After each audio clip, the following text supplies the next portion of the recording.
Faut-il lutter contre le patriarcat ?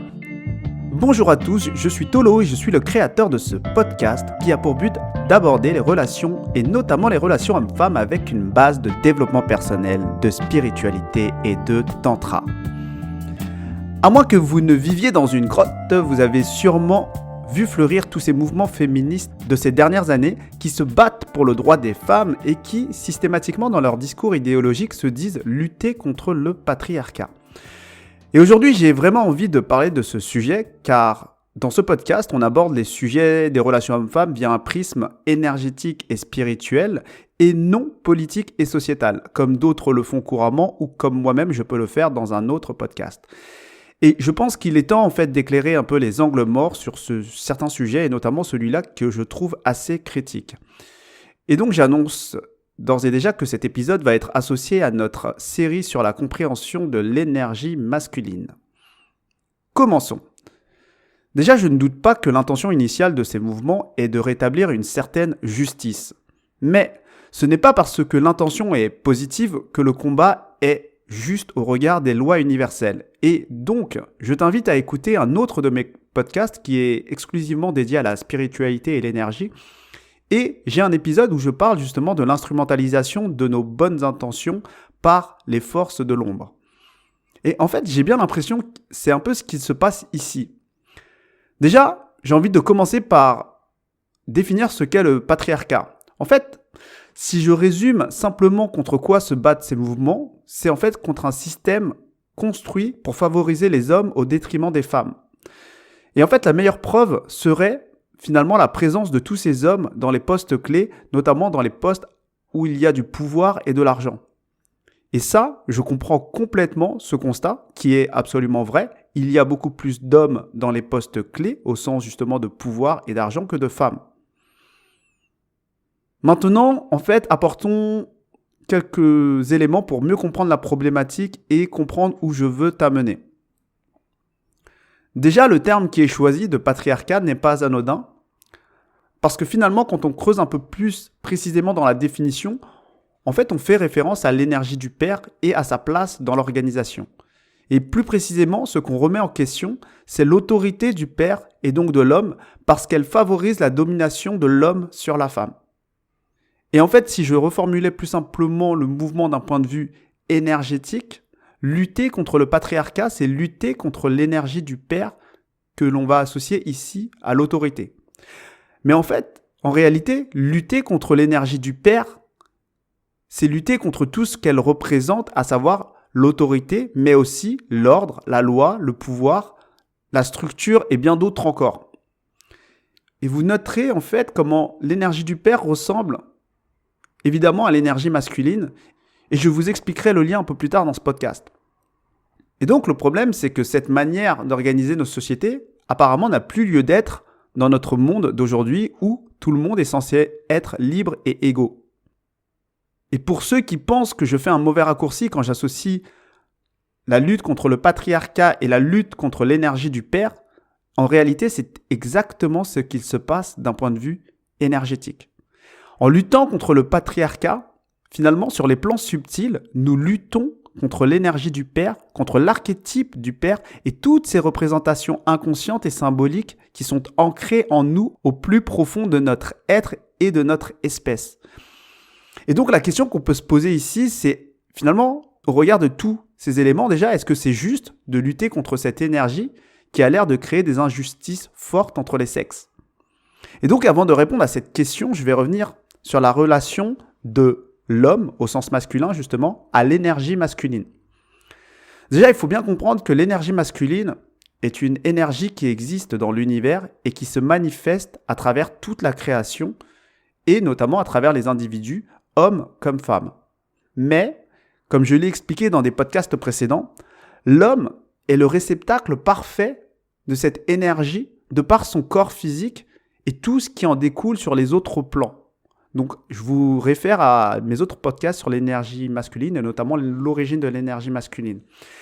Et donc, quand je dis qu'il est le réceptacle ici parfait, c'est qu'en fait, c'est que tout au long de sa vie, il va avoir l'opportunité de transformer et d'incarner cette énergie masculine dans sa vie et dans les étapes de sa vie. Et ce que je dis ici, évidemment, c'est vrai aussi pour la femme et l'énergie féminine. Et pour vous faire une petite métaphore, en fait, simple, c'est que quand on observe le corps physique d'un homme et d'une femme, il va se développer au cours du temps, au cours des années. Et en fait, on va observer des phases comme la phase de puberté, par exemple.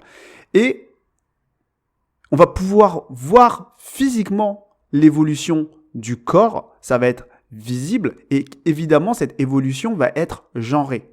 Elle va être polarisée. Et donc, en fait, c'est une manière qu'a nos énergies internes polarisées masculin-féminin, finalement, de s'incarner et de se développer en nous, ici, donc sur le plan physique. Et en fait, en réalité, ce que les gens oublient, c'est que cette expression de l'énergie masculine et l'énergie féminine se fait aussi sur des plans plus subtils. Nous avons exactement le même type d'évolution polarisée sur des plans que l'on ne voit pas. Et donc, le masculin et le féminin, qui sont ces deux énergies polarisées, va se développer au cours de notre vie. Et ce qui va déclencher ce développement, finalement, c'est ce que nous allons vivre et les étapes de vie qui, pour certaines, sont évidemment polarisées. Et en fait, si on est un peu plus attentif à ce qu'il se passe sur un plan subtil, nous ressentons que l'énergie masculine d'un jeune garçon et d'un adolescent n'est pas la même. Et quand on prête encore plus attention, nous ressentons que l'énergie masculine d'un jeune célibataire et d'un homme marié n'est pas la même non plus. Et qu'elle va encore se transformer quand l'homme va devenir père. Et en fait, ça dépasse complètement le plan uniquement physique, parce que c'est simplement qu'on va intégrer et incarner une évolution de la masculinité qui va venir répondre à de nouveaux défis et à de nouvelles responsabilités. Et en réalité, les femmes ont des attractions différentes, très fortes en fonction de leurs besoins, et vont ressentir inconsciemment ces différentes masculinités.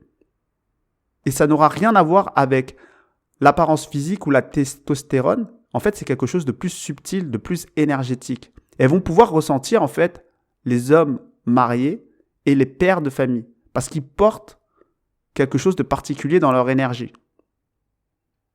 Et donc, ce que je viens de dire ici est évidemment exactement symétrique par rapport à ce qui se passe dans l'évolution de la femme. C'est exactement le même process, mais les challenges et les responsabilités sont différentes. Et en gros, le développement d'un individu va passer par cette évolution et cette maturité polarisée. Et ça ne veut pas forcément dire que si l'on n'est pas père ou si l'on n'est pas mère, on n'a pas réussi notre évolution, car en fait, ça va bien au-delà de l'expérience vécue directement, ça va être plus presque d'un point de vue énergétique. Ça va être le fait d'accepter et de recevoir en soi et de faire grandir l'énergie de la prochaine étape. Par exemple, l'étape de devenir mari ou l'étape de devenir père. Et ça va faire partie intégrante du développement personnel d'un homme ou d'une femme d'ailleurs.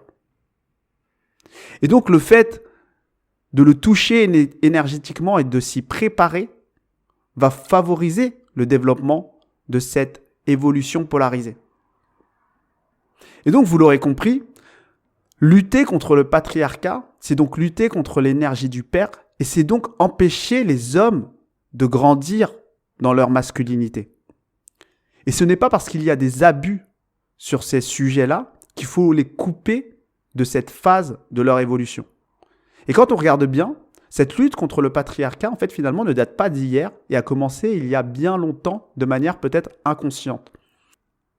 En réalité, l'augmentation des divorces et des familles monoparentales a coupé beaucoup de garçons de cette figure du père, car ils ont vu cette figure du père détruite par leur mère.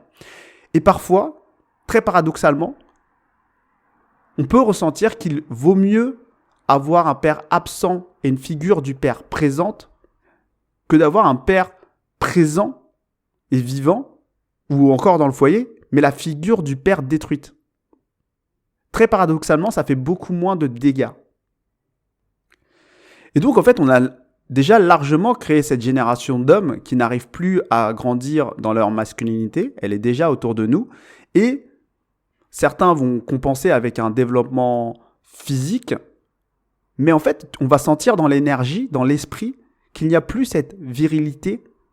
Il y a quelque chose qui a été attaqué et qui va bloquer certains hommes dans leur évolution.